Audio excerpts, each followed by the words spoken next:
Guys good morning. तर सकाळच्या नाश्त्याला मस्तवाले बनवलेले दाल वडे आणि चटणी आणि हे मिनी घरात बनवलेले देवाचे बाबा तर खूप मस्त झाले. त्यांना पहिल्या तर फोनमध्ये असतात घुसलेले माहिती आहे.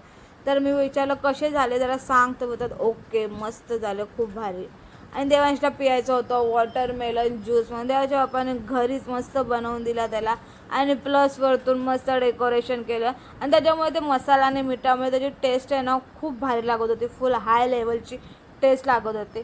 नंतर घरात होती किटकॅट पण आम्ही खाल्ली आणि देवांशच्या नखरा चालेल मला किटकॅट पाहिजे, मला जे हे नको खायला.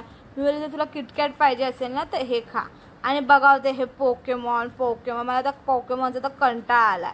संध्याकाळी नाश्त्याला देवा यायच्या अगोदर बनवलेले मस्त गरमागरम थेपले मेथीचे आणि सॉस. तर म्हणजे कसे झाले बोलतो मम्मी ओके जाईल, कसं आल्यावर त्याला भूक लागते मग त्यासाठी काय ना काय मी रेडी करून ठेवते. नंतर मग आप्पीचा कॉल आला तर त्यांच्या तिथं देवीचं ते शक्ती म्हणून काय चालू होतं आणि ती मला व्हिडिओ कॉल करून दाखवत होती आणि माझ्या स्वतःच्या फोनमध्ये पण व्हिडिओ करत होते. मी म्हणली वा यू आर हाय लेवलची बाई आहेस तू, तुला बोलणं म्हणजे खूप भारी. तर ती बिचारी मला व्हिडिओ कॉल करून दाखवते काही असेल ना की ताई हे चालू आहे, ताई आमच्याकडे हे चालू आहे आणि तिला माहिती मला हे आवडतं असं काय बघायला, मग ती मला हमेशा दाखवते. तर बाय गाईज, व्हिडिओ आवडले असेल नक्की